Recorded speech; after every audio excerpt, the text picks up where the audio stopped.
This show is brought to you by adamandeve.com. If you go to adamandeve.com right now and enter GLORY, the code word GLORY, GLORY, at checkout, you'll get 50% off almost any item, a free sex swing, and free shipping. Be advised that this show is not for children, the faint of heart, or the easily offended. The explicit tag is there for a reason.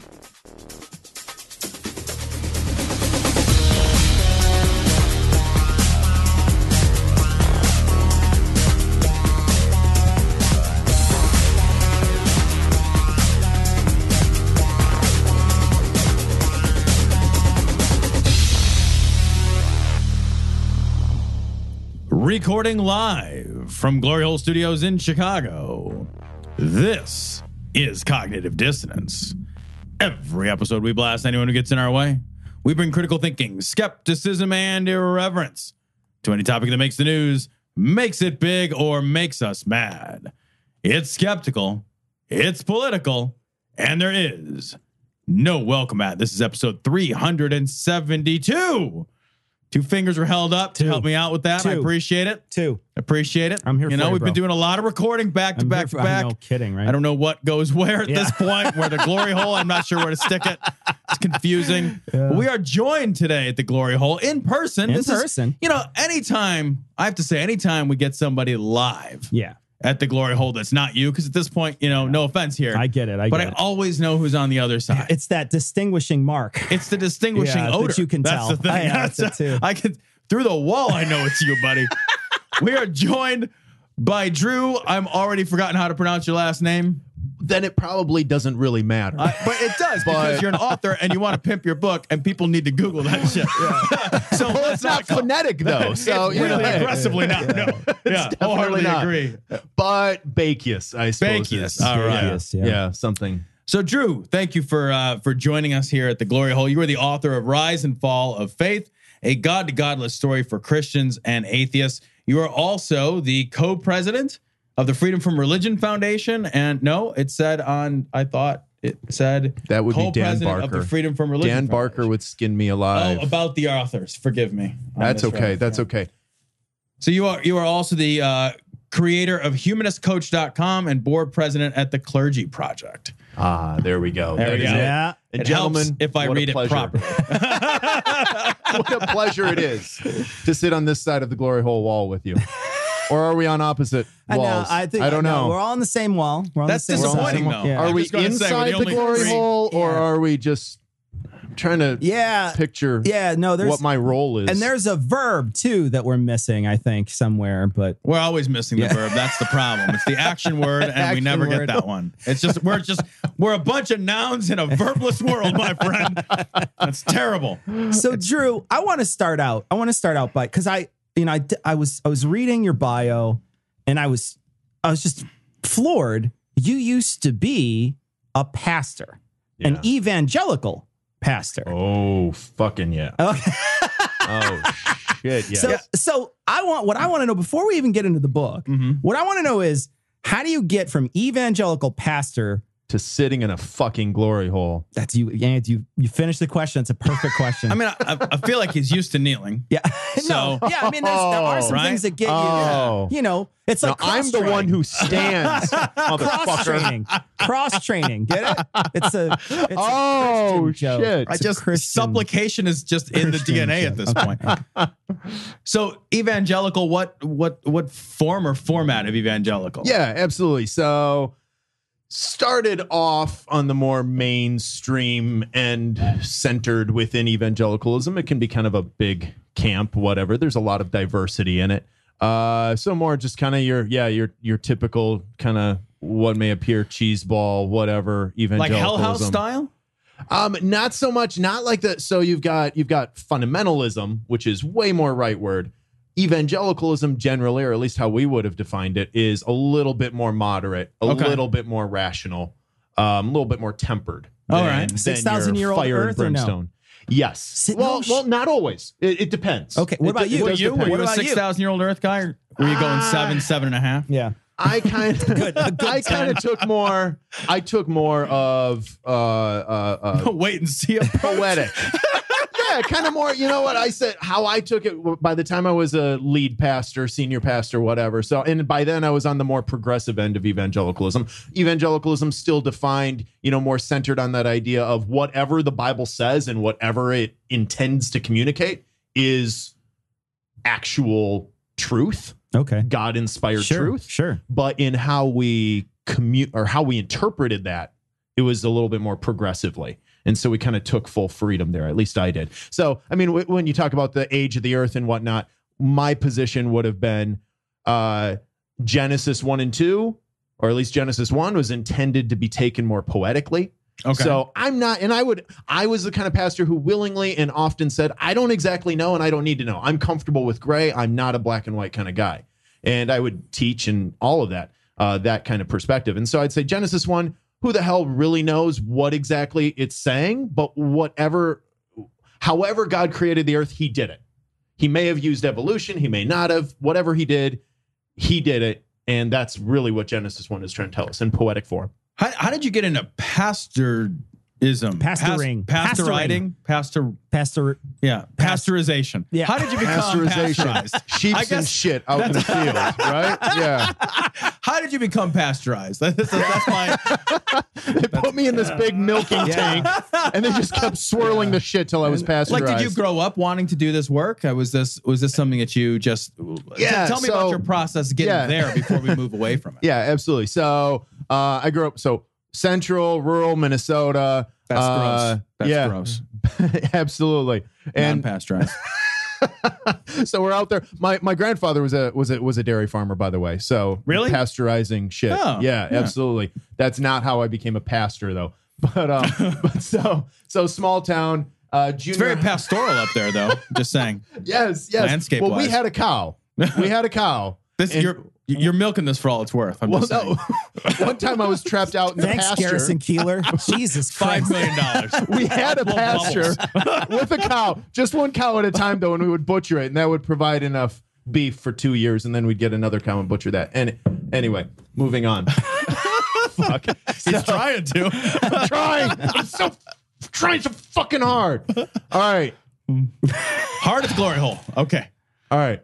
So basically the long and short of it is in junior high, kind of got sucked into the whole youth group vibe, mostly because I was a total fucking loser and didn't really have any friends. But so because I didn't have any friends, like youth group and church just kind of like pulled me in. Okay. And my mom was kind of involved. Well, my mom was pretty involved. My dad wasn't really involved at all at that point. So it wasn't like I was brought up this way. It was just like I was drawn to it personally.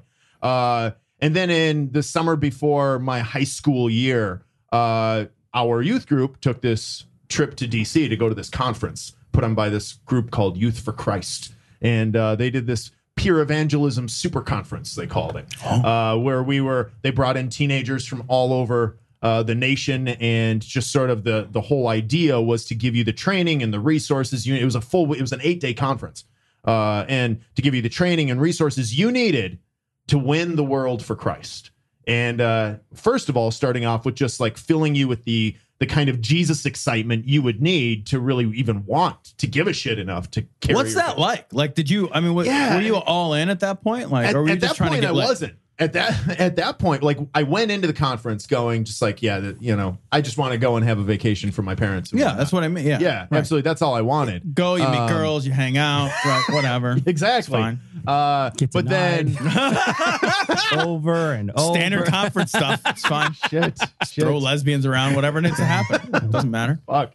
But yeah, no, but then it like grabbed me by the fucking balls or the heart or whatever the hell it was. And hook, line, and the whole fucking sinker.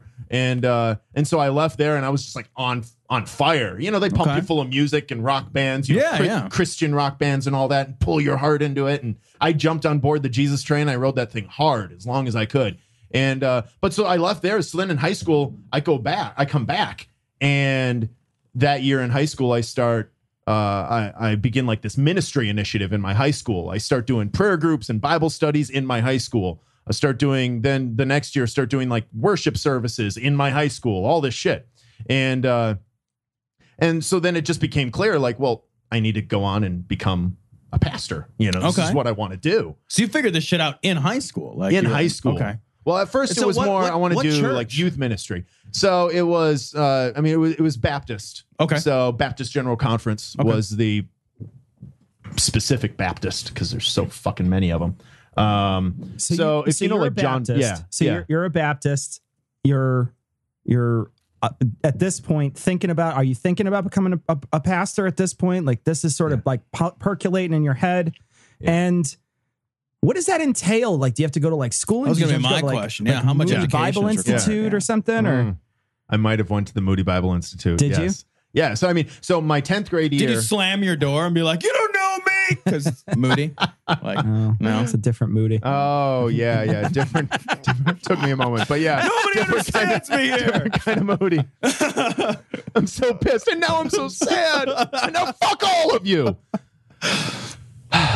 So. Yeah. But yeah, my 10th grade year, I went to a mission conference that our church did. And it was like, wow, this is what I want to do. I want to use my whole life to serve Jesus and capture the world for Christ.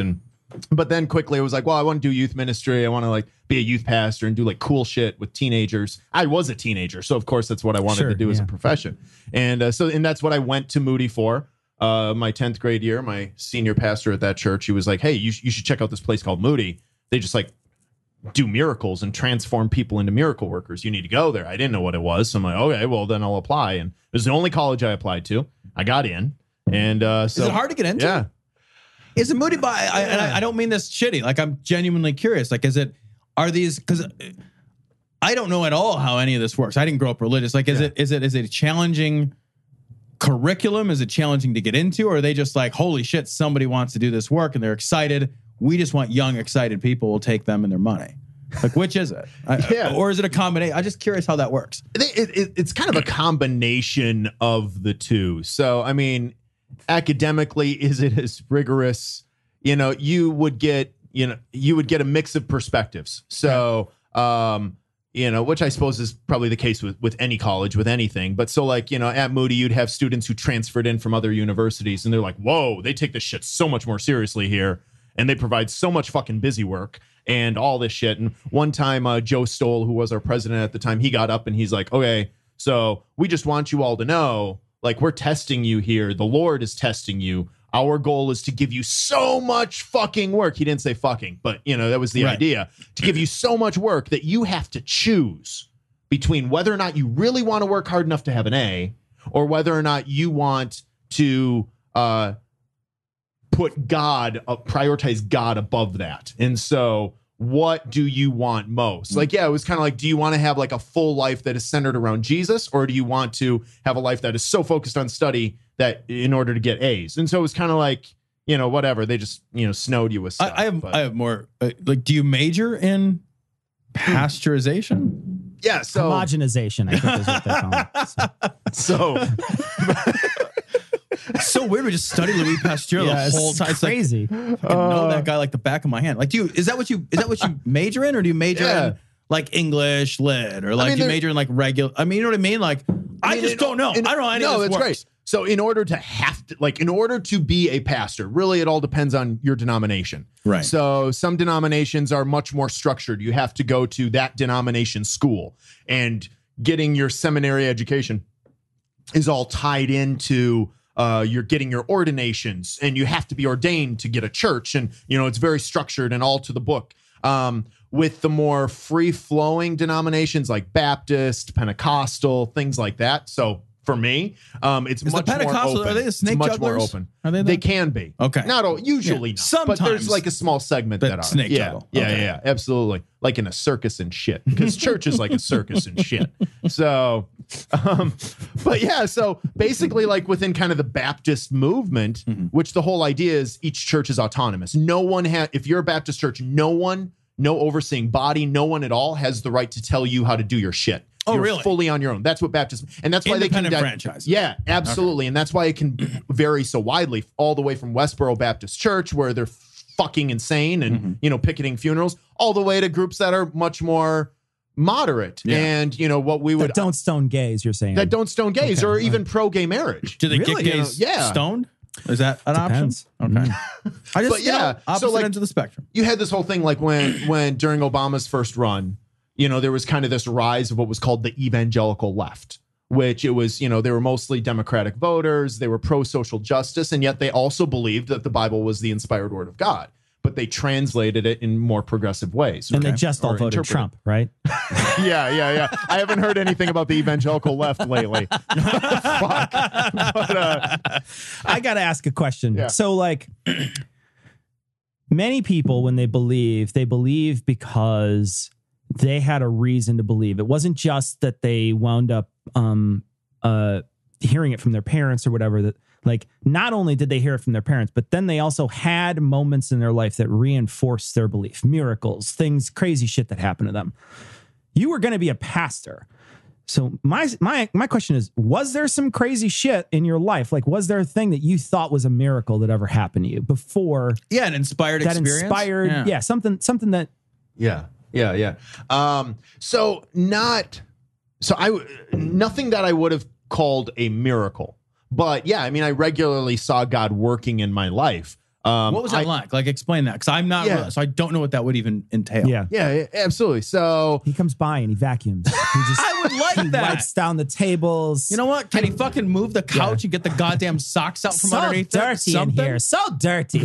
But see, one day you're vacuuming, and the Bible you were missing couldn't find anywhere.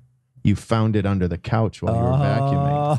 And that's God who planted the Bible under your couch? Was God showing you that your Bible was under there?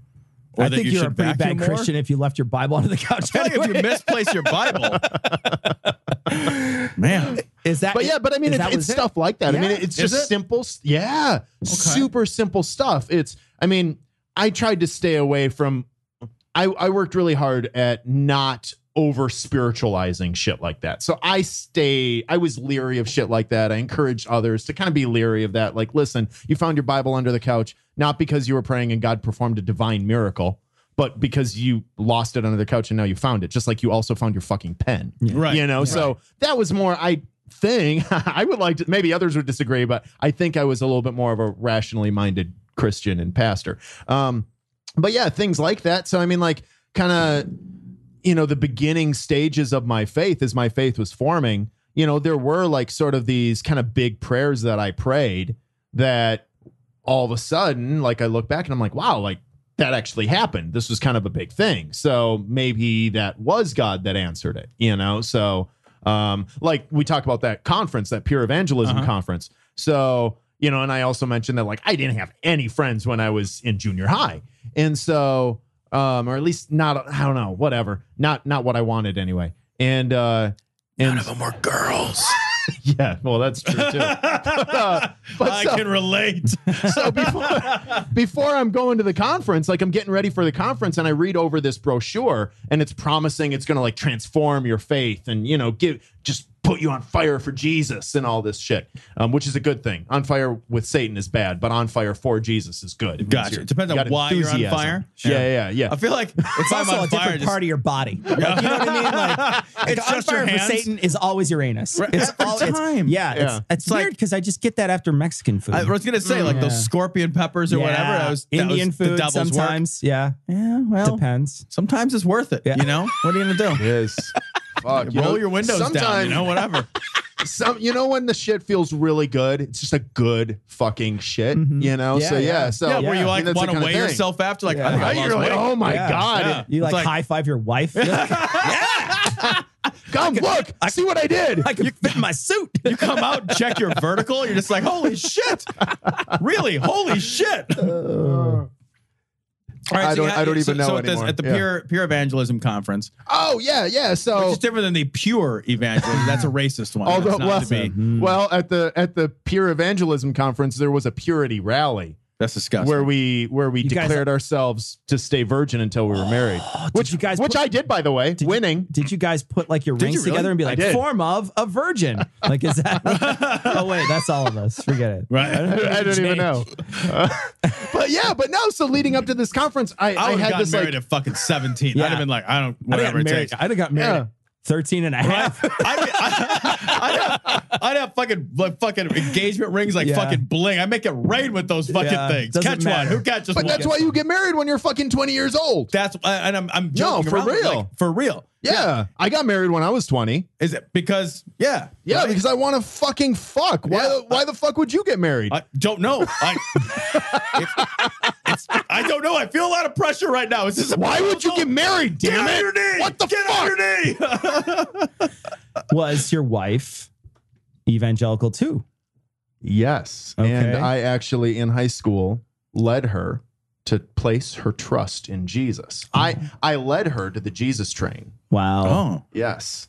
So, and that was actually part of her. So she was seriously, my wife so was, she was DTF until She you was found your girl, Right. And then she locked up like a fucking clamshell.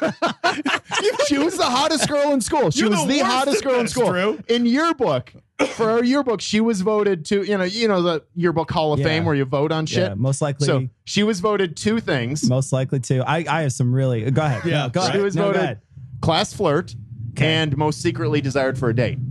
And then in our junior year of high school, so I'm standing in the hallway, just like staring at her like a creepy fuck. And I was like, and Again, I can relate. I'm like, God, she is so amazing. This is your miracle. Yeah, this is this one is of your them. Yeah, miracle. yeah, yeah. God Yeah. This works is in your mysterious miracle. ways, or And whatever. I said, God, she is so amazing. I've got to put it in her butt. Just what? It's That- not. If you Might be what he would said. like to bless me, I said, if you would like Blessing myself this whole time. If you would like to bless me, I would like to bless her. if you would like to bless me, Lord, I said, now I can only date girls who trust in Christ. Okay. Okay. Sure. Super Jesus Yeah, like no, me. I I get it. can't date Yeah, anyone who's yeah. not because I took this shit serious. Yeah, absolutely. right. And so I said, God, if you would like to bless me, lead her to trust in Jesus, join the train with me, and then lead her to Join the be train able to sounds date like her. a different thing. Jesus actually. train. Jesus Okay, all train. right, so- Jesus train. I just no, it was yeah, just it's 2 people. Okay. Okay. No, yeah. Well, it's 3. Yeah. Because every marriage has Jesus. Wait, every marriage is an MMF fucking threesome? Yeah, Jesus is No, always in the caboose. That's a Holy. thing though. That's a thing. You got like a finger comfort with Jesus? evangelical churches teach that like any marriage that's going to be strong is a fucking cord of 3 knots or 3 ropes or whatever. So it's the husband, the wife, and Jesus, and you work together. Because if it's just you and your That's wife, it's not awkward going to as be a fuck. strong You know rope. what you Yeah. do if you're evangelical, you get the set of 3 butt plugs and you name one the Father, one the Son, and one the Holy Spirit. Holy fuck. And so you can always both be penetrating 3 her different at the sizes. same It's time. like small, medium, and large. It's like, which one's the big boy? like the 3 fucking bears. like the 3 bears. She keeps saying, that's not it. Yeah. That's not just right. Yeah. That's not just right. Oh, but that one, that's just right. Yeah. All right, so you God. got these trainer butt plugs, and she's So- a flirt. Well, and then I led her to Jesus, and she was the only girl. She was my second date and my first girlfriend. Aw. Yeah, and we got married, saved ourselves for marriage, got married, At had 20? kids. Yeah, at 20. At 20. All right. I'm 20. We're How many married for kids? 13 years. 2 kids. Congratulations. That's awesome. 13 years. Yeah, and my Wow. kids are fucking awesome. Yeah. Yeah, scary as fuck, but How old they're are they? awesome. 14 and 12. Wow. So Yeah. you've been married 13 years? Yeah, we were Wait, married. I'm not -1. married anymore. Oh, okay, because I was like, wait a minute. I was like, hold on a second. This You motherfucking lied. former evangelical can't even fucking Right? add. No, No wonder. No, I saved myself, but no, I have. I just thought maybe the she was standing at the countdown. altar like this, 14 and Right? you married 13. No, okay, no, I no, see. no. I see what you mean. No, no, okay, no. all right. So you're, okay, all right. Yeah, no, we were divorced in 2013. Okay. Gotcha. The stereotype is, and it's stereotypical because it often happens. It's a stereotype for a reason. So the stereotype is that with former preachers like me who become non-believers and come out as non-believers, or at least come out to their spouses as non-believers, the stereotype is that when divorce happens, it happens because the spouse can't handle the fact that you don't believe in God anymore. Sure.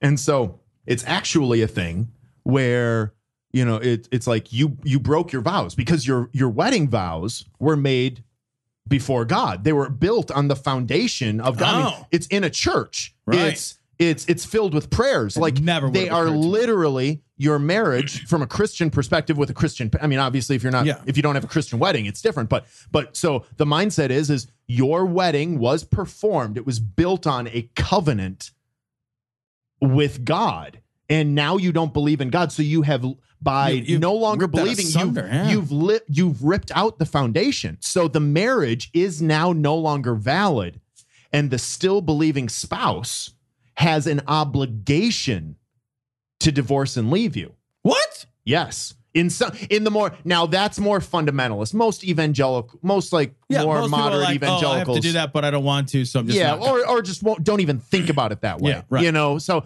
and my wife, she never thought about it. That wasn't our thing. For us, it was more just with all the shrapnel of all the shit of my own deconversion and leaving the church, and that just changed everything so profoundly that it just no longer made sense for us to stay together. I was just curious if that, because there are some people who that is a real problem. That is a genuine, real problem that somebody, you know, we get messages from people all the time and they'll say, oh, you know, I don't know that I can tell my wife that I'm a non-believer. I don't know that I can tell my husband I'm a non-believer, because if I do, it could really ruin our marriage. Yeah. And I'm still doing all the same stuff I've been doing forever. I'm still going to church. I just don't believe in it. It's driving me nuts.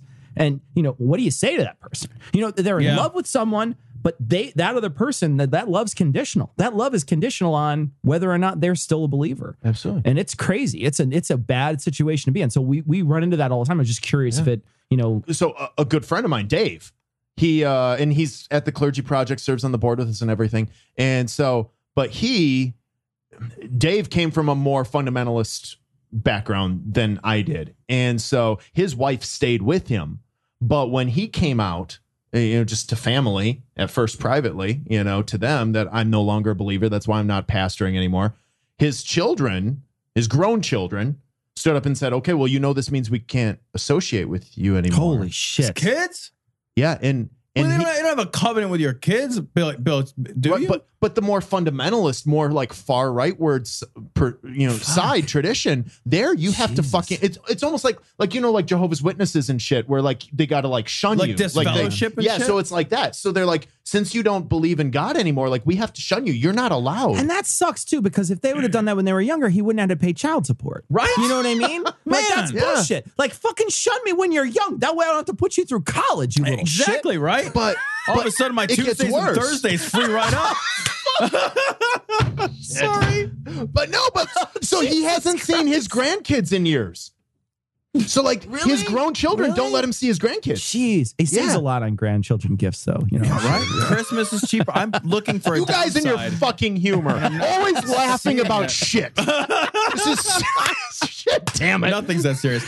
I do though, genuinely though, feel awful for that. That's terrible. No, it's terrible. You know, it's right? like It is terrible. You're this. You know, you spend your whole life raising these children, and then they're just like, this other thing Peace is out, more. bitch. It's more important. Yeah. Than you. Well, that fucking sucks because you taught him to be religious. Yeah. Right? Sure. No, that's fucking true. You taught him to be religious, and then it turns out it bites you in the ass, and you're like, well, fuck me. I fucked that oversight. Fuck me. Yeah. Gee, that's terrible. Yeah. That's a month. Ugh. I didn't even think of that, Yeah, but it's that's like true. American History X. It's his fault. Right. You know? Yeah. Like you taught the other guy to be a Nazi and then he kills you at the end. It's just terrible. It's just awful. You got a Jewish guy like way back in the 1920s being like, yeah, this Nazism shit, it looks like it has some potential. It's going places. I can't believe I just said that. You fuckers are pulling this shit out of me. He's like walking to the chamber and he's like, it looked good on the front end. It looked good on the front guy end. walked in thinking he was like, no, I'm never going to tell a Nazi joke. I'm sitting at home listening to this cognitive dissonance shit. I'm like, oh my God, I can't believe some of the shit they say. And now here I am I making jokes about fucking Nazis and Jews. Yes, as soon as you enter the glory hole, your fucking morals go right down the drain. That's for sure. Which is good. Fucking shot in my face. All right, so tell me about your deconversion. How did that process take place? So, yeah, I mean, it's not an easy, just all kinds of shit. I mean, so it's like a 2-year process.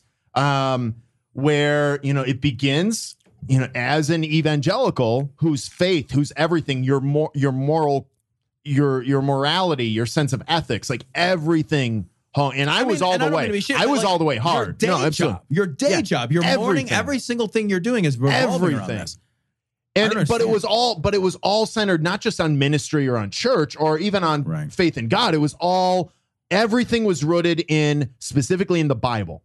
And so for me, what really was the beginning of the downfall of it all was as I began to have bigger questions, stronger questions, questioning the Bible's credibility. Mm-hmm. And as a good Christian, as a faithful Christian follower of Christ, you have a problem, you seek out God in prayer. God, I have this issue. God, this shit with the Bible, it's not making sense. Like I'm looking at this, I have huge questions. Help me. Take me into that. With Bible, the credibility? Yeah. So I'm going to make a presumption. Tell me where I'm wrong.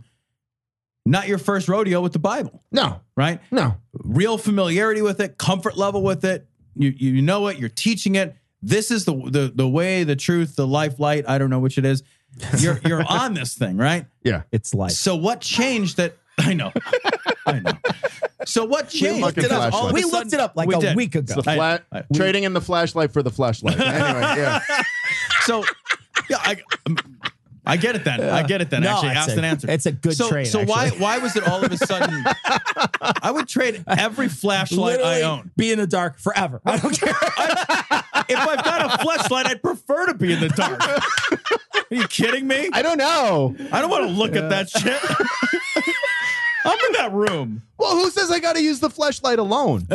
It's true. That's true. It's just that I'm so alone. That's terrible. All right. So you're what changed about the Bible that all of a sudden you're dubious of pieces of it that you previously, I presume, were not? Yeah. Like, where did those questions come from? How does that Genesis begin? So Genesis begin. Catch it? Oh, Genesis 1. It was all poetic. Nailed it. So it's this long line of what I call it the desk drawer, where it's like, okay, so everything that you're comfortable working with, studies and whatever, it's all on like the desktop of your mind. Okay. That's where you're working with shit. Anytime something though, maybe an archaeological study that says that, findings show that the city of Nazareth was destroyed 500 years before it comes into the biblical timeline where Jesus was born or whatever it was. So these studies come across and you're like, oh shit, well, this contradicts or challenges my biblical perspective. It doesn't fit. Yeah. And so, rather than leaving it on the desktop where you're working comfortably with everything, you open that bottom right-hand desk drawer and you toss that article in there and you throw it to the periphery, to the side. Sure.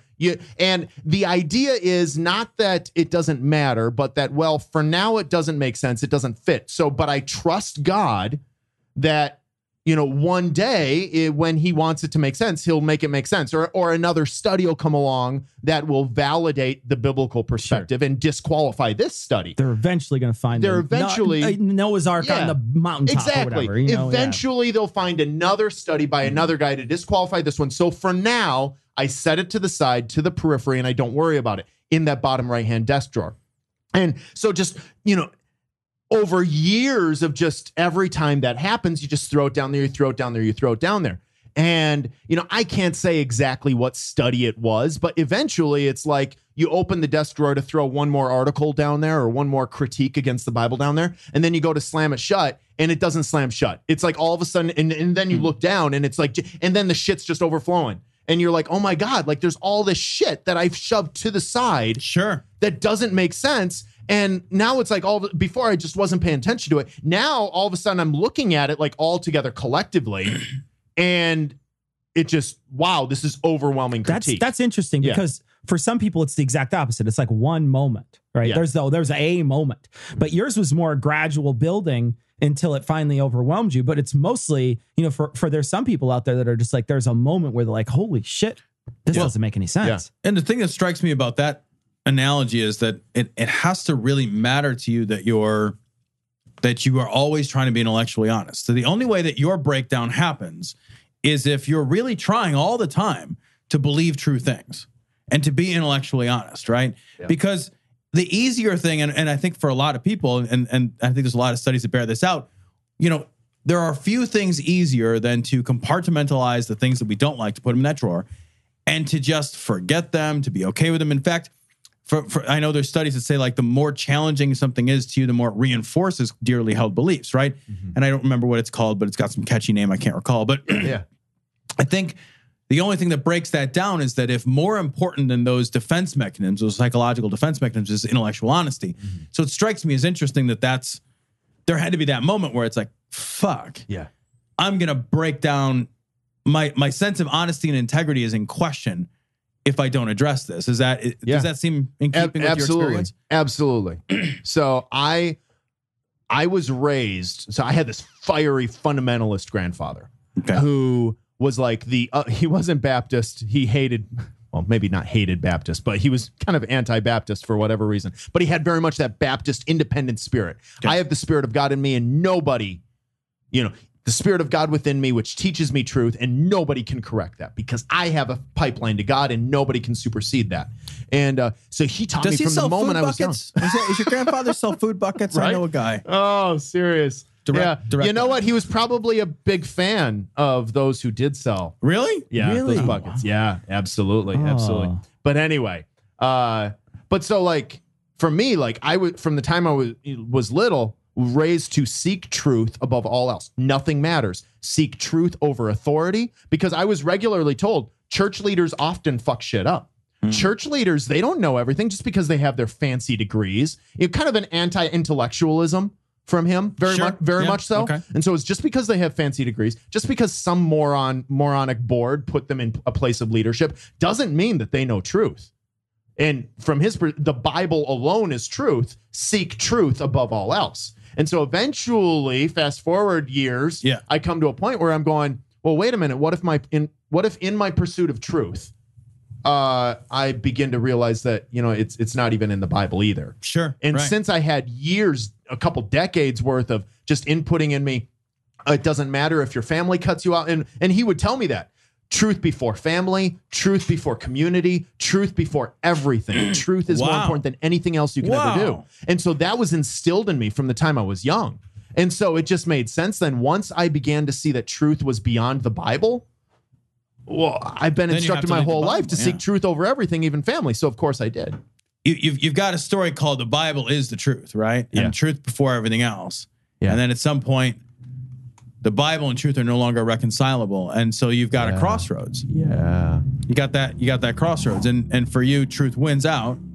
Yeah. And I think that's a real interesting spot to be in. So you deconvert over the course of 2 years. You start going down this road of inevitability. The dominoes start falling. The questions don't add up. I'm making some assumptions. Yeah. You tell me where I'm wrong. No, absolutely. And then what happens? Yeah, I mean, well, eventually it became clear. So, and I went through, because my whole, my psyche, just my whole sense of identity was incredibly wrapped up within this whole Jesus thing. And so as I was edging toward the point of, edging is great. I know, right? Big fan. Good stuff. I almost stopped for a moment. Yeah. And that wasn't intentional, but then I was like, oh, fuck, I love fucking edging. I get like 30 minutes. Seconds. Sorry, seconds. Seconds.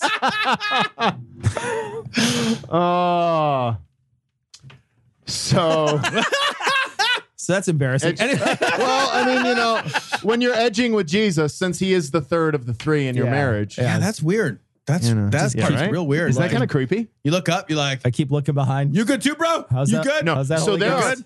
are. Can we meet in the middle? If you look up, the Holy Ghost is like a black fist dildo, or just. Yeah, are you ever like intimidated? Like, what do you got? What are you working with? What? Oh, all right. So my all right, you go second. so my mother. Let me tell you about my mother. Okay, that's a weird transition. Though.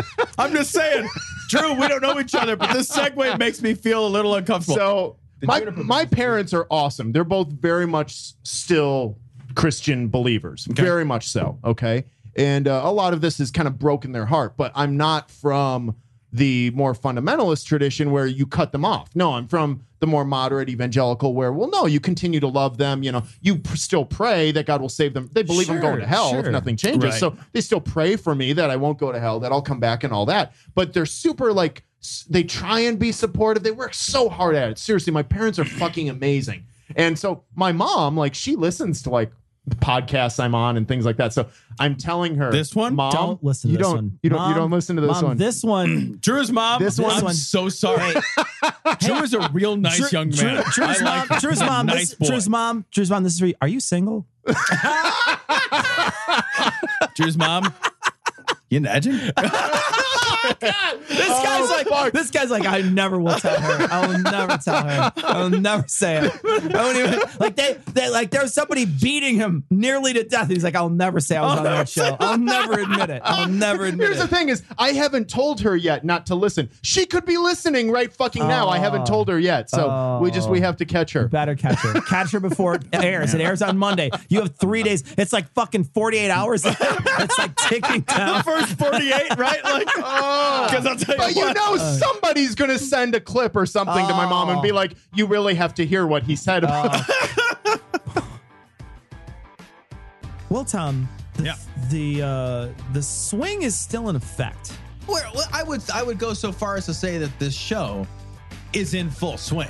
Cecil. It's still in full swing. It is in full swing. We're getting into the swing of things. And if you want to get into the swing of things, Hey now. right? Hey now. Transition, motherfucker. You can go to adamandeve.com Caliente. right now. Caliente. It is caliente. We should, even though the code is glory, It is. even though the code word is glory, we should consider Changing seeing it to if they could caliente. add caliente. So you can use either one. Yeah, we'll see if they'll do it. I for us. like I don't know if they will. I but- like it. We'll get in But touch. glory is the code word to check out. And if you use that code word Right. at checkout, you'll get free shipping, a little extra something, a 50% off 50% almost off any item. almost any item, and a free sex swing. Right. That's a lot of stuff. That's a lot of stuff. That's a lot of stuff. And if you want to, stimulate your clit, stimulate your balls, get a fleshlight, buy, lubes and juices of any kind, you can also get that sex swing and all that free stuff and get free shipping. All you have to do is use Glory at checkout. Check it out, adamandeve.com. They're a sponsor of the show, and we love. They're a great sponsor. They are of a the great show. sponsor of the show. They've been a supporter of the show now for quite some time. Yeah. Look, here's the thing, guys. You're already fucking. Yeah, Right? You're already fucking. You may as well do it for half off. you might as well. You can fuck twice as often. Yeah, with juice. Right? Come on. Did you get involved in the clergy project before you left religion, or did you get involved after? Yeah, it was after. So I actually left the church, embraced atheism in 2012. And then I went a full 2 years before I knew of a single other pastor, religious leader who, like, I thought I was completely isolated. I thought I was like the only, one in the world like me. And then it was in 2014 where I discovered the Clergy Project. And at that point, the Clergy Project, it started off as a project. Now it's its own 501c3 nonprofit. But in 2011 is when it started off. So, and then I didn't discover it until 2014, 2 years after I had totally, finished my deconversion. So I want to take you one step back, and then we'll talk more about the Clergy Project. But I'm a little fascinated. So you dedicate your whole life from high school forward to being a minister, and then you leave ministry. yeah. What do you do for work? Well, I mean, What I mean is, I what I get mean it. is I huge. get it. I It's get like it. you spend your whole life being a doctor, and you're like, "Fuck it, I'm not a doctor." You got it. It's like, You have a degree from Moody Bible Institute, right? yeah. Yeah. That doesn't. I have a BA. and I'm not trying to be shitty. I'm just Yeah, like, that no, has been such a absolutely. terrifying thing to do. It's Yeah. everything. That's like the number one concern. Yeah. I mean, really, finances are the number one concern, but that's connected to to your profession. What do you do on Wednesday when you wake up? Exactly. So, Masturbate. Sorry. after I that. thought you were asking me. I thought well, you were that's asking- not I right thought- when yeah, you yeah. wake up. That's It's at like 10. 9:17 or whatever now. I get up at 9:16. Damn, you got some good porn on your phone. No, I got the Assay Cure flashlight. It's no worries. Ass or pussy, though. I mean, The mouth, actually. oh, okay. Oh, mouth, shit. you know? All right. Yeah. All right. Shit. But yeah, no, I mean, Hi, Drew's mom. Hi, Drew's mom. How you doing? Hey, Drew's mom. Ass or pussy? What is wrong with That's you? a legitimate why? God. Why? As I was mentioning my mother, I was just like, why? This cannot be good. This cannot be good. But I was bringing Like, is it a mood thing? I guess. Is it just? I brought her in with such noble intentions of how I was saying, don't listen to this. Is it Flag Day? She needs your to know birthday? not- Like, To listen to this. Oh my God. Someone is going to tell her. Some fucking heretic in Malacca, Minnesota is going to listen to this to try and scope it out. Because that's what they do is they like find like, so even for the shit that like no Christian should be exposed to, someone has to know what it's like so that they can report back to the, Yeah, you know, they're like, they're oh, the scout. I'll And so take this one somebody's for the going to team. scout this out. And they're going to be like, Right. oh my God. yeah, but how bullshit is that? They're like, I'll take this one for the team. It turns out blowjobs are terrible, guys. Like, yeah. I did a guys, little research. I just want to say 1 star at the Glory Hole. I gave it a Yelp review.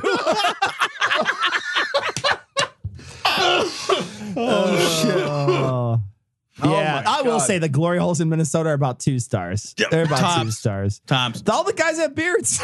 I'll tell you what. Oh shit. All I know is St. Paul is not a saint. Fuck. Hi, Drew's mom. But no, you know. Oh, you betcha. Oh, you betcha. Oh, you betcha. Oh, you betcha. Don't you know? Don't you know? Don't you know? Don't you know? You go to the wrong one, and there's a wood chipper on the other side. Well, somebody told me today, they said, when I said I was going to be, I was going to enter the glory hole. Right, tonight, yeah. is what I said. And they said, well, either you're going to be on a podcast or they said, or just make sure there's not a dog kennel next door. Yeah. You have to put your dick in the peanut butter first. Right? And then you.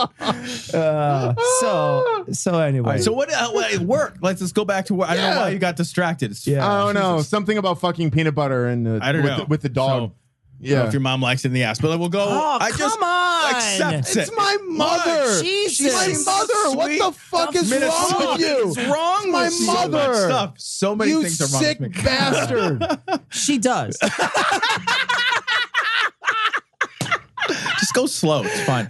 So again, we just God, he's leaving. back on track. He's taking his fucking headphones. I'm done with this shit. I'm done with it. He's sweating. I'm done with this. Guys, He's sweating I came profusely. Here, We just turned the air I on. It's came weird. here in good faith. Exactly what he lost. Exactly. Yeah. From Can't now get it on, back here. From now on, I'm adding a clause that my mother cannot be discussed. Well, you brought her up. I didn't know about her. All right. So Okay. all right. So back on track. Focus, Drew. Focus. You know, though, talking about scouts and Christianity. So there was this organization, this group, whatever, where they screen movies, and then they write about like. There's a few of them actually, and then they write about like all the shit that's in the movie, why you The shouldn't outrage let your police. kids see Yeah, it. the outrage police. Yeah, exactly. You know, It was and an so like Angelina Jolie movie that we watched for another show. Yeah. And they had this entire review of like the 2 scenes where you could kind of see her butt. And they're like, Oh, yeah. it's just It's so just terrible. awful. I can't believe you It's did To be so watch fair, this. I could easily dedicate 500 words to Angelina Jolie's butt. No problem. No problem.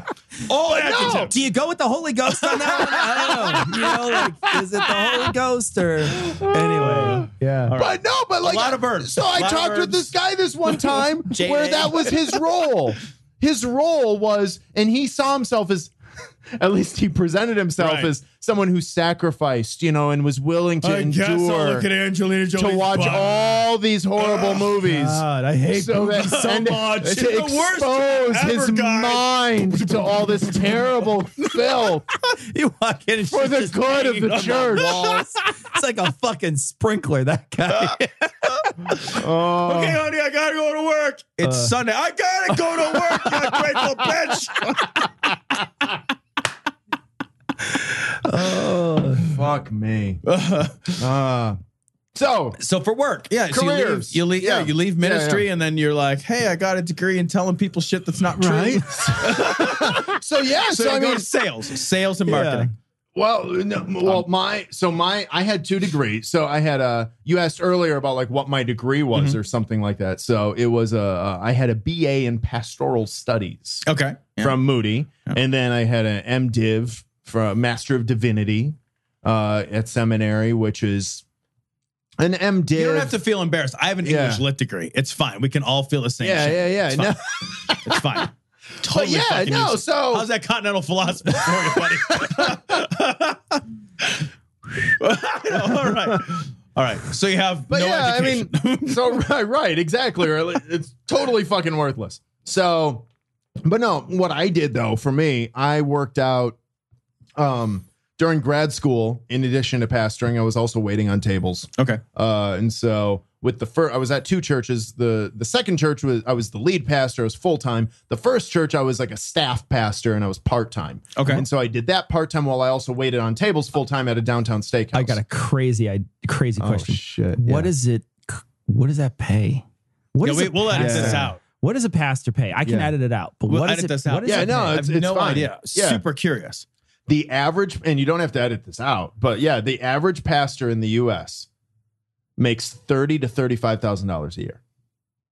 So that's below the average. poverty line, isn't it? Yeah.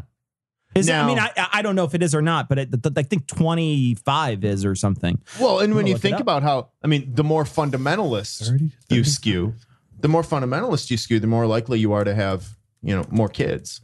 And so, I mean, you've got 6 kids on $30,000 a year, and your spouse isn't allowed to work because you're in a fucked up fundamentalist tradition. Oh my God. And so, yeah, I mean, it's crazy. Like, yeah, I mean, I wouldn't take a shit for $30,000 a year. That's where like the stereotype. You were probably killing it though at the steakhouse.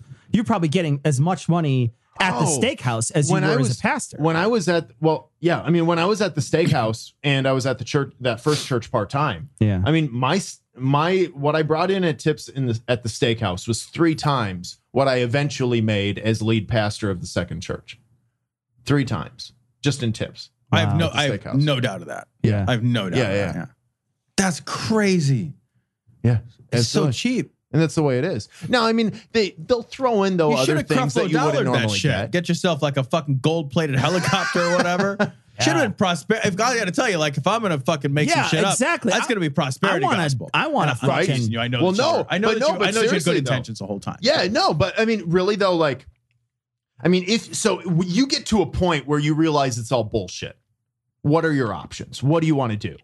I mean, you can transition out and try and for me, what I did, so I used those connections from the steakhouse from my first church. I used that to, I talked to the general manager there, and I was able to be brought back and became the customer service manager of that same steakhouse. Okay, and that was my transitional career out of ministry. Okay. So for me, that worked out well. Yes, you had a good option. But I mean, you look back, like at times, like I wonder, like, knowing what I know now, seeing what I see now, like, what are the options I could have used?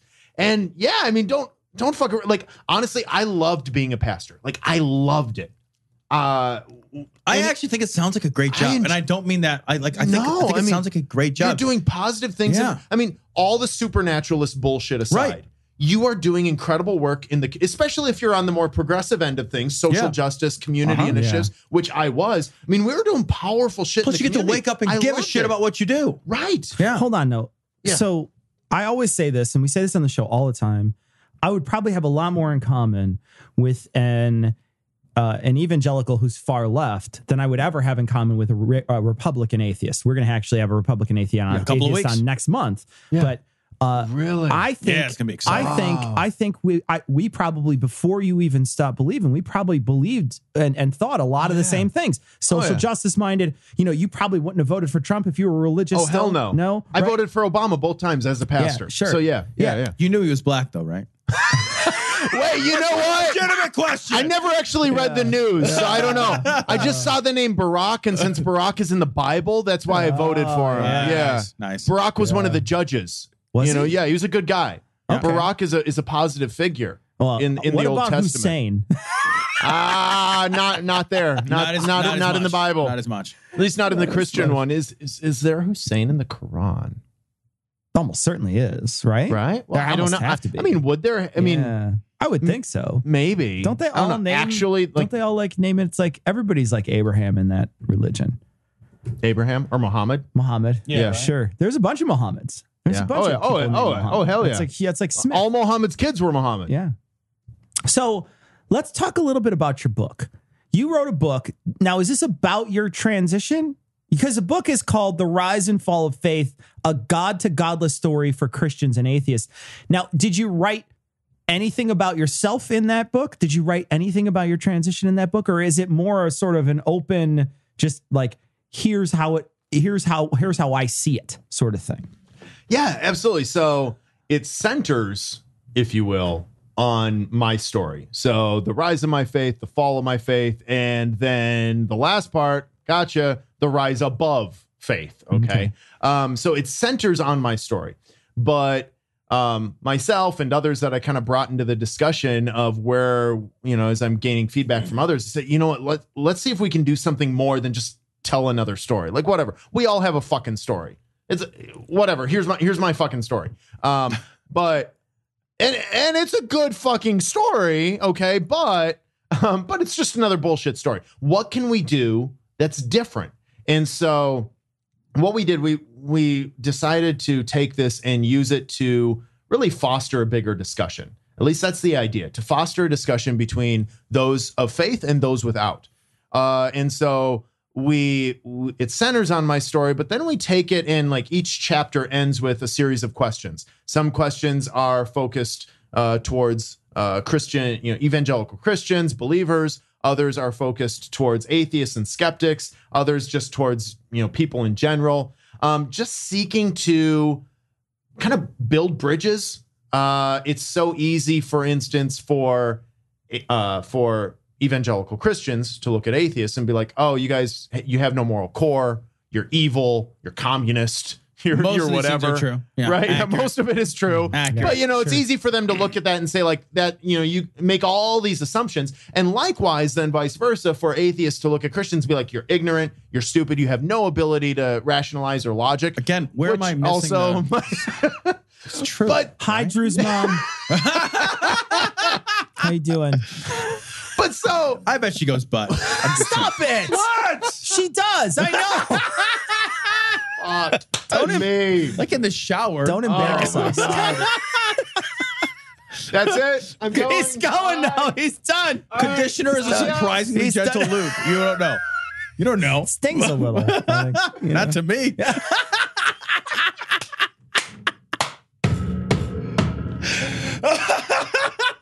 You're a thoughtful lover.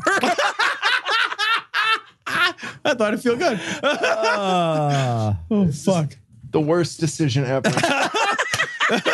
It's just like Worst decision ever was to come here. God. The second worst was to sit back down in the chair after I was halfway out the fucking door. He goes out to have a drink with his buddies later. I don't know. I thought it'd be different at the glory hole. But yeah, it wasn't. So weird. So weird. And every glory hole video I've ever seen, there's a girl on the other end of the wall, but apparently it's usually a guy. Yeah. I don't know. What the fuck? That's the mystery of the glory hole. It's like the Trinity. You don't know. It's, it's like, so weird. It's like the mystery of the Trinity. Like, you just have to trust in the glory hole like you trusted in God. That's how it works. It's almost like those videos don't reflect the accuracy of life experiences. I mean, as long as there's not braces and shit, does it really matter? Get the camera in there. That's weird. Huh. Where's the camera even go? Anyway. Fuck. I don't even know. You're not drinking it out of a glass. The book. We're talking about the book. Oh, the book. The book. Let's transition back to the book so you can make money. Let's be honest. There's not really any money to be made in it. No, but authors don't make a lot of money. no, it turns out, yeah. nothing at all. But so, I mean, basically the idea was to create this, foster this greater dialogue. And so there's various tools and whatnot in there to do that. So now it centers on my story, but it's not bigger than that. Yeah. So have you transitioned from Christian evangelical pastor to humanist practitioner, humanist orator? Are you evangelical about humanism? Well, I mean, like evangelist. Do you evangelize the cause of humanism? Yeah, well, You know what I mean by that? Yeah. Maybe kind of. So, I mean, yes. Am I a proponent of humanism? Abso-fucking-lutely. Am I someone, though? I mean, I've never, even when I was a pastor, I was never someone to like seek you out. And I was never a big like witnesser, like proselytizer. Like I was like, whatever. Like I just want to build, when I was a pastor, I was like, I just want to build good community. Sure. And just do powerful shit. And honestly, I really don't care what you believe. Like even as a pastor, I was like, did I believe in heaven and hell and that your actions make it? Absolutely. But I was like, I'll just let you and God sort that out. You believed in hell? I did believe in hell. Okay. And hell was the thing that stopped me from believing. So hell was the thing that made me not believe in it. Yeah, because for me, it was like, there's literally nothing I could do on a finite timeline that could warrant an infinite punishment. So for me, I started thinking about hell, and I was like, that doesn't make any sense. And actually, for my wife, it was the same thing. Hell is the thing that turned her into a universalist from a Roman Catholic, because for her, it didn't make any sense. Like hell doesn't make any sense. Like hell is it's like the stupidest, dumbest punishment for, I looked at my neighbor's wife's ass, and now I've got a demon with a fucking barbed cock fucking me. It's like, it doesn't make any sense at all. It literally is. And when I grew up, the people that would tell me stories, I was a Lutheran / my dad was a Lutheran. My mom was a Catholic.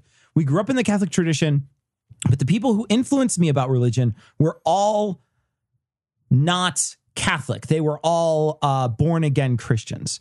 So for them, it was all about like, they're going to tell me about the worst shit that's going to happen. There's going to be fucking locusts in armor, and they're going to eat your eyes out, and it's going to be the end of the world. And this is and that's all I ever heard growing up. And I was terrified. I was terrified of the end of the world. Yeah. I was absolutely like, my whole life I was petrified of it. And I was also petrified of hell, because they would talk about, because not only do they talk about the end of the world and Armageddon, they also talk about hell and how bad it is and how it's going to suck for you. And man, it's going to be the worst, because they're going to fucking melt your eyes out, and then they're going to put them back and then melt them again, and then put them back and melt them again. But just like, fucking make up your mind, devil.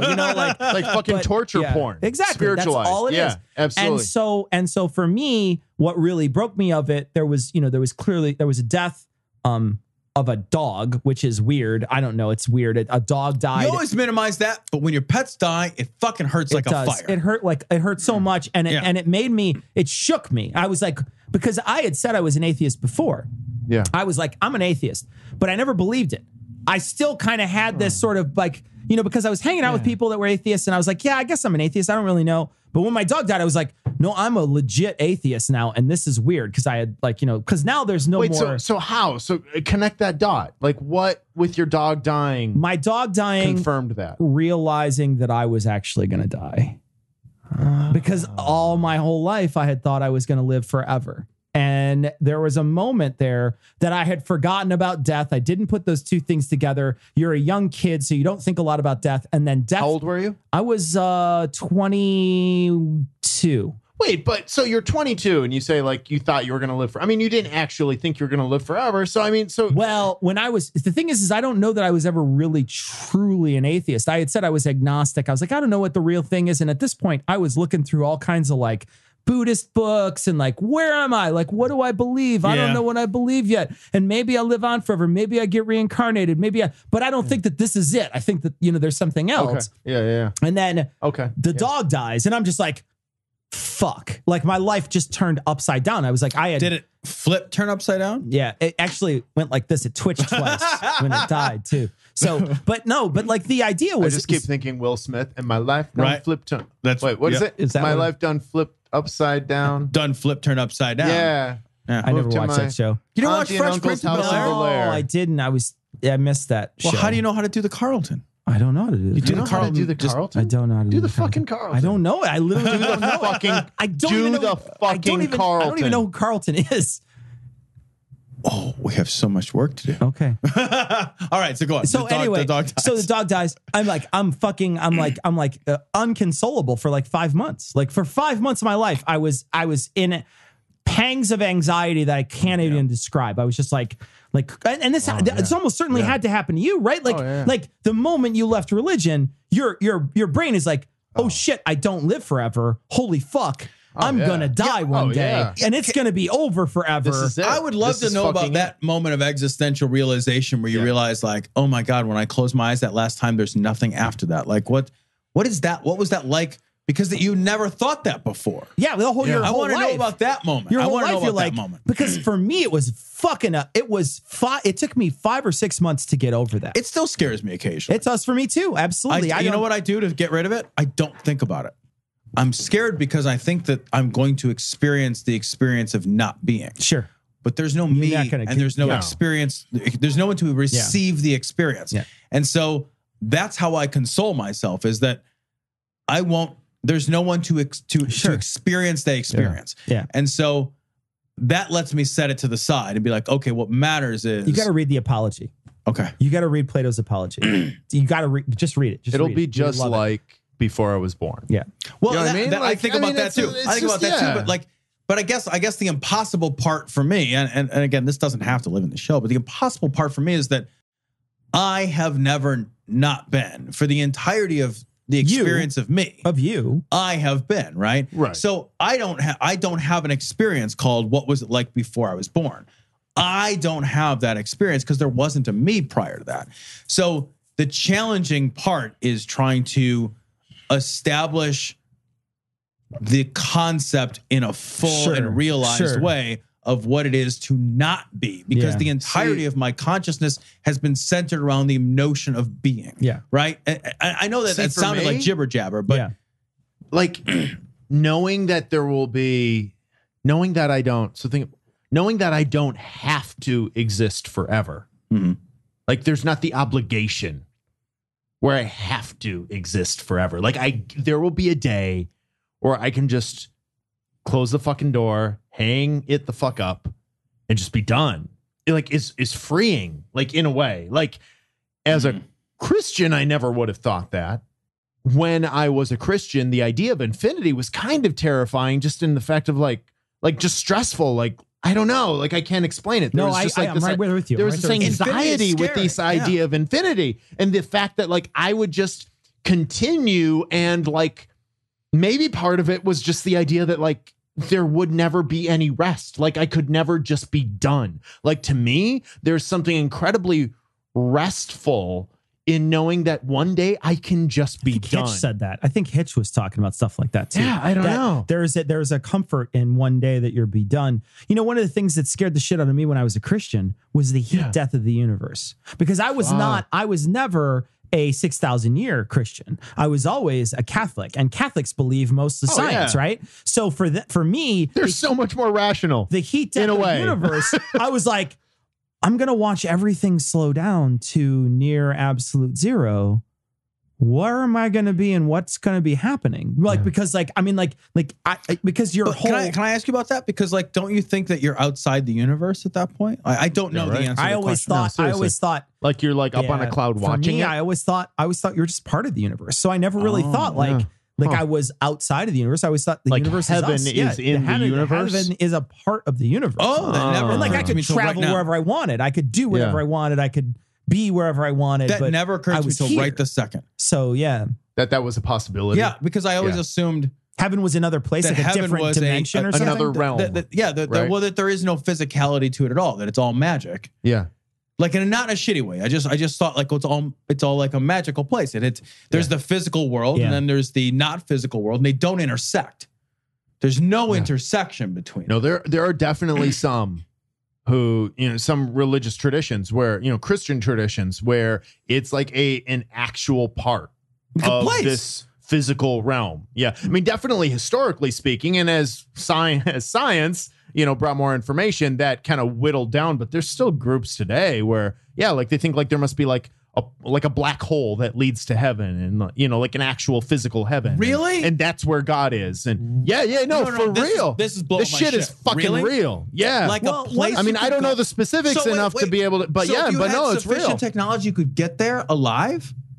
Well, they would likely say that God would keep you from ever finding that sufficient technology. Yeah, okay, but in theory you could. If he didn't, your DNA has the technology, you're going to die. Yes. That's what they would say. They'd be like, you've already possessed that technology. Yeah, but I guess like I've never thought of it as not magical. I heard a tape when I was seeking, when I was sort of falling out of religion and I was seeking other stuff and I was trying to find meaning in my own life. I heard a tape of a guy who was telling a story about like he was trying to make science and religion marry. And one of the things he was talking about was like, Shotgun. we talk about how we don't understand how certain things work and how. But he's like, God can step outside of time. And so another thing is like God can step outside of the universe too, right? Like, so like those were the things that we were taught. Like that's sort of something that, God is something who is, he's a thing that can act outside of the realm in which we sort of are stuck in. And I guess I always figured heaven was, I always figured. Yeah. I heaven never was thought the same that. thing. I always thought I no always matter figured what. heaven and time. What's your background? Did you grow up in a non-believing home? I grew up. So I didn't believe anything until I was 6 or 7, and I lived with my dad. And my dad was Methodist, but the Methodists are like, man, they're pig roast in the Habitat for Humanity. You know what I mean? They are. And like so. You don't do a lot of these big metaphysical, theological questions. It's really just like, hey, we should do some hard work for people that need help, right? And that's most of my memories of church. It's singing songs and like doing a pig roast and a block party and like I don't remember any shit about Jesus. I don't remember any of that shit. Yeah. We didn't talk about that shit. No shit about like, Jesus. Wow. Yeah. Very, very little. It was all about like, my dad was a trustee. We went on Wednesdays and Sundays. So I went twice a week. For a lot of, for several years, I was the janitor for that church. But it's at one singing, point. right? It's all singing and shit, right? It's like, it's not all singing, but like, it was all focused on like, the joke is like, the joke is like, maybe if I work hard enough, shit won't happen. That's the joke of the Methodists, right? So it's all about like, work hard, do good work, be a good person. How do we do good work? Like the idea that I came away from Methodism with was that there was a method, and the method, right? That's exactly right. John Wesley's Methodism. Yeah, that's what it is. And the method was how to be a good person and to do right by other people. And so that was most of what I remember church focusing on. Like, so it was not theological in the same way. So I guess I feel like I made a lot of this shit up, and so I figured like, you died, your body's gone. I just never thought about it too much, but like you died, your body's gone, you go to heaven. Well, heaven's a magical place where time and space are just different. Well, and I think most are that way. Like heaven, God, it's just like another realm. It's almost like if you take like everything that is like, Stranger Things. Okay. So you've seen Stranger Things. Great. And there's like another realm like imposed upon the real one. You know what I mean? Like it's the same buildings, the same everything's there, but it's like a whole nother like layer upon it. You know what I'm talking about? So like that's what it is. It's like the same world, the same God's there, but like you just can't see him. He's in like another realm, but like you can interact, but it's different. So what happened when you stopped believing? Yeah. What was now you're talking about, this sort of universal, I think a lot of people probably relate to what you're thinking about, especially people that are deconverted. What is it change in you the moment you stop thinking there's another realm? How does that change you? I mean, I went through for me. So you have a lot of Christians, even evangelical, Christians, where for them, even though they believe the Bible, they believe it's the inspired word of God and all that. Nonetheless, their like sense of morals, their ethics, like it's still like kind of. It's not necessarily a direct correlation with the Bible. Like they kind of set that apart and, they just kind of go with what makes sense. For me, though, like everything, like I was on that Jesus train hard and everything was connected to it. So once I set aside the Bible, like everything was up for grabs. And once I no longer believed in God, just like my entire world, my whole sense of identity, who I am, what is right and wrong, like I was as far extreme as you can go with that in terms of I had lost my moral core. I had lost everything and I knew nothing like because it was all tied to that. And now that was gone. And so now what the fuck? Like I have no idea. And so I rape somebody. I'm sorry. Yeah. No, I mean, Drew's mom. Well, but Hi, Drew's mom. It's cool. Son seems really nice. I did not rape anyone. I did not do any. You didn't murder anybody. No or whatever. murders. Yeah, you didn't steal a lot of money from somebody. Right. Yeah. So A few liquor stores. You rob a few liquor stores to see what it feels like. You rape a few goats. I just want to know. Suddenly you're a goat fucker. Just for a minute. What is that about? Just what does it feel like? Yeah. Stop. I don't need to wear the jersey. A goat is one of that God's says that on the creatures. back. Why can't? All creatures great and small. Oh, that All shit's tight. Did those little pellet poops for a reason. Yeah. You know? Yeah. Shoot those things out. But what? It's a sphincter One like an note. Asian hooker. One note of interest. Goes the wrong way. What does that even mean? I don't even know what that means. Drew's very uncomfortable right now, Is. people. Hi, Drew's mom. How you doing? No, but one note that is important, maybe important. So even though I lost all moral core, and seriously, like I had with my faith, I lost my moral core. I lost any sense of, I lost it all, and was working to just reconstruct everything from scratch. And even then, no rapes, no murders. Like even then, like sure, of course. I still had. Can I back you up? But Christians though would say, the stereotype, Yeah, because and so, but yeah. even there, even though I did legitimate, most atheists have a moral. I had no moral core for at least a year there. Like I just didn't know. You didn't but know I still intuitively knew. Yeah, it was right. I want to ask. I want to back you up. Did you lose your moral core, or did you not understand? Yeah. So yes. Did you not understand why things were right and wrong versus things are right and wrong? You're not going to go out and rape and murder, right? Because you can't, but you're not sure why you can't. You're not sure why. Yes. That's good. That's good. No, you're exactly right. Okay. I still had a moral core, or maybe So some will say, listen, obviously the stereotype that we have all heard many, many times from, the far right, whatever, is that, without a God, because you can do whatever you want, you're going to go out and rape. And then you'll have other people will say, listen, I can do whatever I want, but I don't want to rape and kill.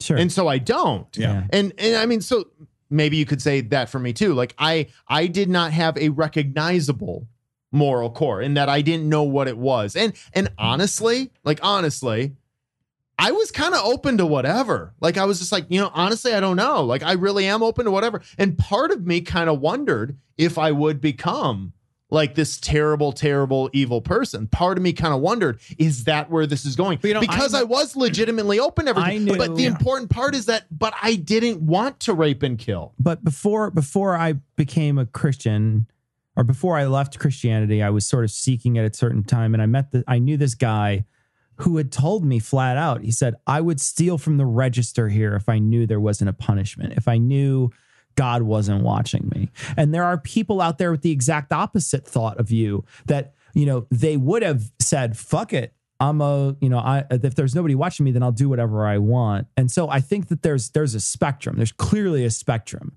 of people and morality that believe in Here's God. what I think. I think that people who grow up in that bubble, they're told their whole lives that without God, this is what you'll want. And so they regurgitate that shit and say, oh yeah, if I didn't have God, I would want that. Because they just, not because they actually want it and they're just restraining themselves. Yeah. Maybe for some that is the case. They do want that shit and they're just working overtime to restrain themselves. Sure. But for like most, Jim Baker. Yeah. But for most, they don't have to work to restrain themselves because they don't want it. Like maybe it sounds kind of sexy and cool and fun, like in the movies, but at the end of the day, they don't want all that goes with it. And so they'll restrain themselves with or without God. Yeah. Right. You know what I mean? Like there's plenty of other factors that prevent us from doing things that we know are wrong to do. Right. So in order for you to do something that is wrong, the draw, the pull has to be greater than the push. Right. Yeah. So I would imagine it's like, I want to steal from the register because I want money, but it's like, but there's also law and order that's involved. You know, Right. there's so many. There's You so lose many your other job. Right. Well, and I mean, The job that pays you every week for $50 What at am a I- register. I'm going to steal $50 and lose $400. Like, Yeah. there's 100. well, other I things, wasn't but he even thinking probably about hasn't even an thought of it. employee stealing from the register. Yeah. I was just thinking about a guy on the other side of the till Yeah, no, stealing from the register. But this I was is an just like the employee. who's saying I would steal okay, from the okay. register. Yeah, yeah. But I agree with you. I think generally speaking, most people do the things they want to do that they feel are right. And then after they've performed the action, they evaluate how they got to the action, right? I don't think it works in the reverse most of the time. And I could be wrong. I don't know what the fuck I'm talking about. But I generally do believe that most people rationalize post hoc rather than into it, right? I don't Sure, think most people sure. think into the situation. Yeah. Well, They and think I after also the think- situation. I also think that those who believe, you know, not all people who are believers in a God have this particular brand of theology, but those who do believe that there is a God who will one day right all wrongs and bring about this like day of justice, they are so much so betting on that day of justice that they just kind of allow, well, whatever shit happens today, however people are fucked over, they'll get their due in the end. And I think that breeds a lack of empathy, which may be obvious. I don't know. But so I think that within that theological spectrum, you have this, you find a situation where people are significantly less empathetic. And so they're able to say, oh, fuck yeah, I'd steal from the register, because they don't have that empathy. But once you lose that feeling of, oh, well, God is judge and one day he'll right all wrong. Yeah. So yeah, go ahead and fuck them today. And one day they'll get their due, where all of a sudden you take that out. It's like, wait a minute. No, this is everything. I think that shift automatically, I mean, if you're decent fucking human, but if you have that potential, Yeah, right. you're automatically going to become that much more empathetic, Is that because what- you realize this is everything that's there. Is that what humanism did for you? Did humanism snap you back a little? Well, for me, I actually considered myself a humanist before I was so I actually consider myself a Christian humanist. So kind of our dig, our That's like a perspective. cronut, right? That's like the same thing. right? Yeah, it's like, yeah. You got to wait on a real long line. It's like, okay. All right. I You mean, get disappointed. Wait. Hold on. Yeah. Don't you say a word. wait, cronuts? Hold it. Hold on. Yeah. Cronuts. Donut? Do we have Hold some on, here? hold on, I hold want on. a fucking I have a question. cronut. Donut or Danish? Oh, fucking donut. Yeah, motherfucker. And cake all the way. I don't. Fucking A. Okay, hold on. One more question. Cake One more donuts, question. right? Wait, wait, is this guy a Danish fuck? Yeah, We he's have- a fucking Danish Oh guy. my It's ridiculous. God. Oh, wait, it's too much time in the glory hole. He just likes all that creamy fucking So jizz here's down his fucking throat. So Ow, here's the other ouch. question. That's my heart Here's the other space question. you're fucking with right now. You're stuck at home and all you have is Neapolitan ice cream, right? That's the only thing you have. I big know, right? flash You have went that off. face. I feel the same way. I have the same face. Big flash. Okay, It's the end that's of the it. world. That's it. Do you take a little Eat it or fuck vanilla, or Oh, I'd maybe fuck take it a little before I'd eat or it. do you scoop across, or do you scoop individually? Wait, what? Do You scoop- have to eat Neapolitan ice cream because the world is a shitty place. Okay. How do you scoop the ice cream? Individual Oh, flavors, because there's scoop like across? different swirls. Yeah, across. yeah. Oh, do you scoop across, or do you scoop individual yeah, scoops of more likely than not. No, I would scoop across. Yeah, Because- he's a good man after Yeah, all. no, He's a because- good man because- after all. because here's the Clergy thing. project, ladies and gentlemen. You don't Clergy need to explain this. You Here's don't need the to explain thing. this. You're awful. Is it fucking Neapolitan ice cream, or is it a fucking mini box of pistachio and a mini box No, of vanilla No, or you're- whatever Strawberry chocolate chocolate? You're in a hellscape anyway. You might as well make the best of it and not scoop across. Because if you're stuck with Neapolitan ice cream, No, you can't listen. throw it away and get like a good ice cream flavor. Okay. You You might as well scoop just across. you might as well just eat the chocolate out of it. You scoop And fuck No. all those assholes No. who scoop across like fucking crazy No. people. You scoop across. You're the type of person No. who would steal from the till. No. That's I would all I'm steal- saying. I would That's steal it. from you. Yeah. Check your wallet right now. Listen, I want whatever the experience is. I want the fullness Okay. of the divine of the designed experience. He was going to say Oh. divine. You hear that? Yeah, Do you hear yeah. that? Oh. Still Old in me. habits die Still hard. in me. Unless Still you in me. murder them. Because you have no moral center. Murderer. Hydra's mom. Listen, I would rape the ice cream before I would. So, Drew, if people were going to find your work, people were going to find your book, where would they look? Where is your mom? Stop it. It wasn't me. Far, far the fuck away from you, you fucking slimy asshole. You brought her up.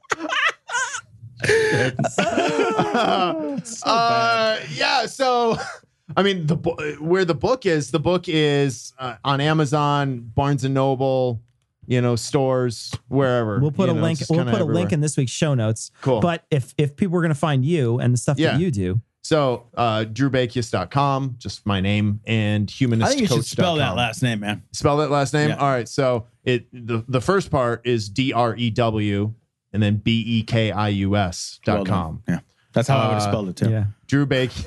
Fuck you. DrewBekius.com and then humanistcoach.com. So, All right. Yeah. Thanks for jojoining us today, Drew. Thanks so much, man. Great to be here. was a You lot of fucking fun. assholes are a pain in the ass, but well worth the pleasure. Yeah.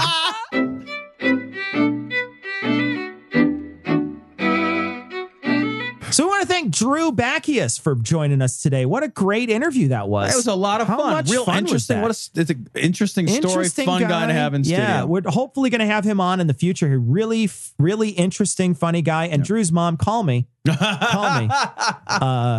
We'll set something up. But we want to thank Drew for coming on. She We'll never calls. leave all his information on the show notes if you want to check out all the stuff he's doing. If you want to buy his book, or if you want to check out humanistcoach.com. We'll leave all that stuff on this week's show notes. Drew, thank you for coming in. Great guy.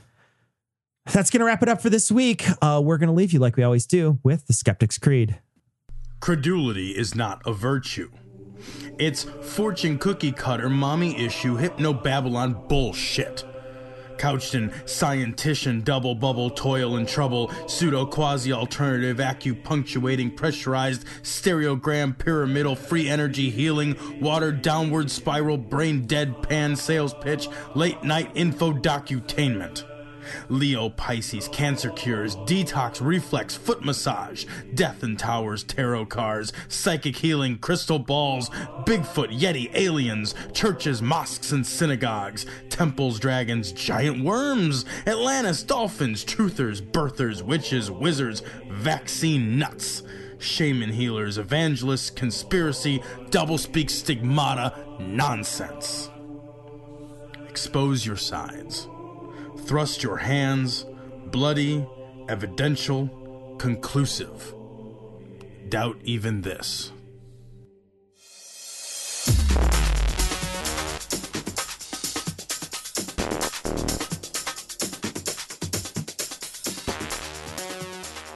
The opinions and information provided on this podcast are intended for entertainment purposes only. All opinions are solely that of Glory Hole Studios, LLC. Cognitive Dissonance makes no representations as to accuracy, completeness, currentness, suitability, or validity of any information, and will not be liable for any errors, damages, or butthurt arising from consumption. All information is provided on an as-is basis. No refunds. Produced in association with the local Dairy Council and viewers like you.